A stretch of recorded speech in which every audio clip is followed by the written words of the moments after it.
let's get right into it. Number 10. Whole eggs. Remember when your doctor looked at you like you were planning your own funeral every time you mentioned eating eggs? Turns out those little oval packages of protein are actually keeping you alive longer. For decades, everyone was terrified of eggs because they contained cholesterol. The logic was simple. Cholesterol clogs arteries.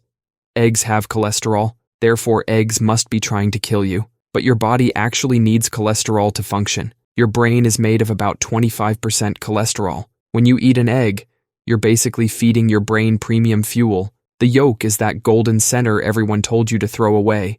It's packed with choline, which your brain uses to make memories. So yes, eggs help you remember all your bad life choices for longer. Studies show that eating eggs increases your good cholesterol and changes your bad cholesterol from small and dense to large and fluffy. Yes, there's fluffy cholesterol. Who knew? The large fluffy kind is like the golden retriever of cholesterol. Big, harmless, and just happy to be there. People who eat eggs for breakfast end up eating less throughout the day. It's like your body says, "Thanks for the egg.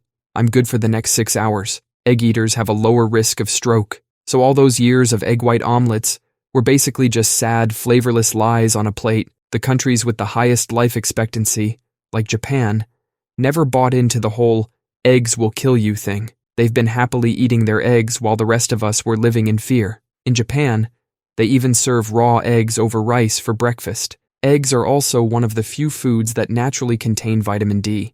You know, that vitamin we're all desperately lacking because we spend our days inside watching YouTube videos. Number 9. Full-fat cheese. Your mom probably told you cheese would clog your arteries. Turns out she was wrong. Scientists have been studying cheese lovers in France for decades, scratching their heads over what they call the French paradox. The French eat more full-fat, rich, creamy cheese than almost anyone else on Earth, yet they have some of the lowest heart disease rates in the developed world. At first, scientists thought it was just the wine, but recent studies show that cheese itself might be the real hero here. Full-fat cheese contains something called vitamin K2. This vitamin is like a traffic cop for calcium in your body. It tells calcium to go into your bones and teeth where it belongs, instead of building up in your arteries. So cheese might actually help prevent heart disease, not cause it. The fat in cheese also helps you absorb more nutrients from the other foods you eat. So when you put cheese on your broccoli, you're not being naughty, you're being smart. And those low-fat cheese substitutes everyone switched to are about as useful as a chocolate teapot. Most of them are packed with weird additives and starches to make up for the missing fat, and they don't have nearly the same nutritional benefits. Plus, because real cheese is more satisfying, you actually end up eating less overall. So next time someone gives you the stink eye for enjoying some full-fat cheese, just tell them you're investing in your heart health. Just remember, we're talking about real cheese here, not that processed stuff that comes in a spray can. That stuff is still garbage. Number 8. Grass-fed butter. Your grandma used to slather everything in butter and she lived to be 90. Turns out she was onto something. For decades, we've been told butter is basically heart attack spread.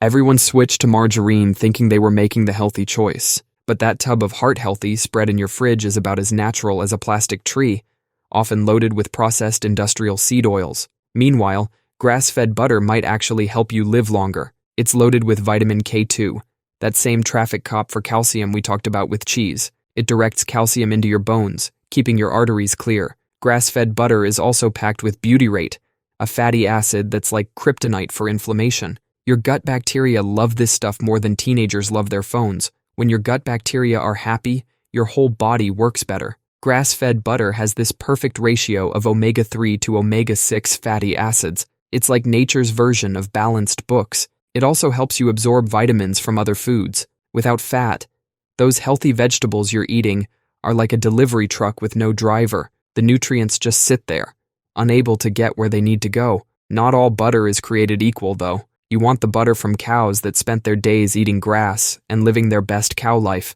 The color should be golden yellow, not pale white. If your butter looks like it's never seen the sun, neither did the cow that made it. Your grandma was right. She was living her best life while everyone else was spreading chemicals on their toast. Number 7. Spicy foods. That burning sensation you get when eating spicy food might actually be adding years to your life. Scientists studied over 500,000 people and found something wild. People who ate spicy foods 6 to 7 times a week had a 14% lower risk of early death compared to people who ate spicy food less than once a week. The main compound in spicy foods is called capsaicin. That's the stuff that makes you feel like a dragon is having a party in your mouth. But capsaicin doesn't just exist to torture you at Thai restaurants. First, it speeds up your metabolism. So while you're sitting there, sweating and wondering why you ordered the extra hot wings, your body is burning calories like a furnace. It's like going to the gym, except instead of lifting weights, you're just crying into your napkin. Capsaicin also fights inflammation, helps prevent blood clots, and lab studies suggest it may even have cancer-fighting properties. Spicy food can also make you happier. When you eat something spicy, your brain releases endorphins. These are the same feel-good chemicals that kick in after exercise. So technically, ordering that ghost pepper curry is like going for a run. The benefits come from regular consumption. You've got to build up your tolerance. And don't think you can cheat by popping capsaicin pills. Studies show the benefits are best when you get it from actual food. You have to earn those extra years of life through tears and hiccups. Number 6. Dark chocolate. Let's be clear. We're talking about dark chocolate, not those super sweet milk chocolate bars that are basically sugar having a baby with more sugar. We mean the bitter stuff that tastes like it's judging you while you eat it. Dark chocolate is packed with compounds called flavanols. These act like tiny bodyguards for your blood vessels. They help your arteries stay flexible and relaxed, which improves blood flow and lowers blood pressure. It's like yoga for your arteries. The science backs this up. Some studies show that people who eat dark chocolate regularly have a lower risk of heart disease. Eating a little bit of chocolate could help you live longer. Dark chocolate also has more antioxidants than blueberries, one of those superfoods that health nuts are always raving about. But here's the catch. You need chocolate that's at least 70% cocoa. Anything less is just a candy bar pretending to be healthy, like someone ordering a Diet Coke with their triple cheeseburger. Portion control is key. Just 1 ounce or about 3 small squares a day is enough to get the benefits. Any more than that, and you're just giving your dentist job security. Dark chocolate can even help your gut bacteria. When those tiny bugs in your intestines feast on dark chocolate, they ferment it into anti-inflammatory compounds that benefit your whole body. It's like having millions of tiny helpers in your gut, turning your guilty pleasure into a health food. Number 5. Pasta. Remember when everyone treated pasta like it was the devil's carbs? Like if you even looked at spaghetti, you'd instantly gain 10 pounds? Turns out those pasta-hating diet gurus were about as right as a flat earther at NASA. In places where people regularly live past 100, pasta isn't some guilty pleasure. It's just lunch. Take Sardinia, Italy. This island has more centenarians than you can shake a noodle at. And guess what? These super-agers eat pasta almost every day. The secret is in how they cook it, al dente. It's cooked just enough to be edible, but still has a firm bite. When pasta is cooked this way, it has a lower glycemic index. That means it doesn't spike your blood sugar like a Red Bull on steroids. It acts more like a slow-release energy capsule. Pasta also contains something called resistant starch, especially after it's been cooked and cooled. When this stuff hits your gut, it doesn't get digested. Instead, it feeds your good gut bacteria. These little guys are like tiny personal trainers for your digestive system, helping control inflammation and boost your immune system. Of course, portion size matters. These long-living Italians aren't face-planting into a mountain of fettuccine. They're having a normal portion, usually with vegetables, olive oil, and lean protein. Pasta isn't the enemy. Eating enough to feed a small village in one sitting, that might be. Number 4. Sourdough bread. These days, saying you eat bread is like admitting you kick puppies for fun, but our ancestors weren't idiots. They ate bread for thousands of years, and somehow didn't all drop dead at 30. The secret is, they weren't eating that fluffy white stuff that has the texture of a cloud. They were eating sourdough, and it turns out that's a whole different animal. Sourdough isn't just regular bread, it's made through fermentation, basically letting friendly bacteria and yeast party in the dough for a while. These bacteria are like tiny little chemists. They start to break down the gluten that so many people are sensitive to, and they neutralize compounds called phytates, making the vitamins and minerals in the bread more available to your body. Sourdough also contains resistant starch. Since this starch resists digestion, it passes through to your large intestine where it becomes food for your gut bacteria. Think of it like feeding your internal pet zoo. And happy gut bacteria means a happier you, with a better immune system, better mood, and even better sleep. Scientists studying the world's blue zones, places where people regularly live past 100, found that many of these people eat traditional fermented breads like sourdough. So maybe it's time to stop treating bread like it's radioactive. Just make sure it's the real deal. not that fake stuff with added vinegar to make it taste sour. Real sourdough should have an ingredients list shorter than a toddler's attention span. Flour, water, and salt. That's it. Number 3, red wine. Now this is going to sound crazy, but a certain poison might actually help you live longer. I'm talking about red wine. Alcohol is technically a toxin.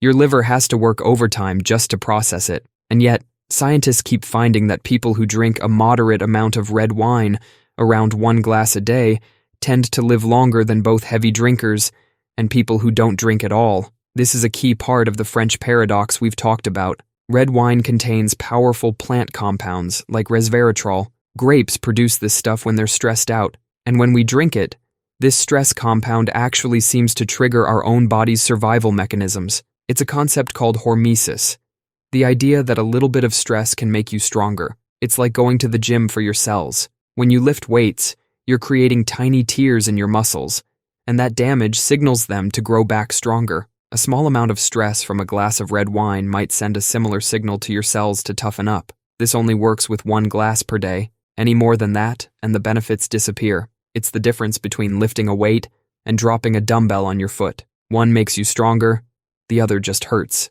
The good stuff comes from the grape skins, which is why red wine, which is fermented with the skins, is a better choice than white wine. But if you don't drink, don't start. You can get similar compounds from just eating dark grapes and berries. Number 2, organ meats. So your grandma tried to feed you liver, and you made that face like she was serving you radioactive waste. Well, it turns out Grandma wasn't trying to torture you. She was trying to turn you into a superhero. Organ meats, especially liver, are basically nature's multivitamin on steroids. Just 1 serving of beef liver has more vitamin A than almost any other food on the planet. It's also packed with so much B12 that eating it once a week could power your brain for a month. Back in the day, predators in the wild would actually eat the organs first. They knew instinctively what modern humans have forgotten. The organs are where all the good stuff is hiding. Some people think organ meats are full of toxins, but that's like thinking your Brita filter is full of toxins because it filters water. The liver's job is to process toxins, not to store them. It neutralizes them and kicks them out of the body. Here's the funny part. After World War II, organ meats became poor people's food, so the wealthy stopped eating them. Suddenly, the most nutritious parts of the animal became the cheapest. It's like finding out that Ferraris are selling for less than Toyotas because nobody likes their color. You're not eating gross food. You're eating like a prehistoric king while paying peasant prices. Meanwhile, the people only eating chicken breast are paying a premium for the animal equivalent of a rice cake. Number 1, potatoes. You've probably heard people trash-talking potatoes like they're the villain in a health food story. They're just empty carbs, they say, probably while sipping a $15 green juice. Turns out these underground superheroes have been getting a bad rap.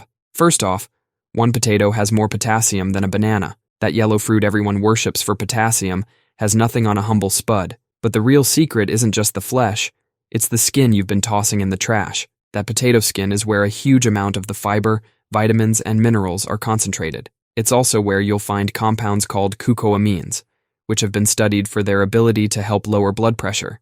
So when you peel a potato, you're literally throwing away some of the best parts. Just be sure to avoid any potatoes with green skin, as that indicates the presence of a toxin called solanine. Potatoes are also loaded with something called resistant starch, which is like a VIP meal for your good gut bacteria. And here's a pro tip. When you cook and then cool a potato, it creates even more of this beneficial starch. That potato salad you've been avoiding might actually be helping you. And if you're worried about weight gain, get this. In a study that created a satiety index to measure how filling foods are, boiled potatoes scored number 1. They were rated as more filling than any other food tested, keeping people satisfied on fewer calories. In fact, for a period of time, a person can survive on nothing but potatoes and a little butter for the fats and fat-soluble vitamins. The humble potato. It's not the villain, it's the quiet hero of the vegetable world. That's all for today. I'll be making similar videos in the future. Subscribe to see them.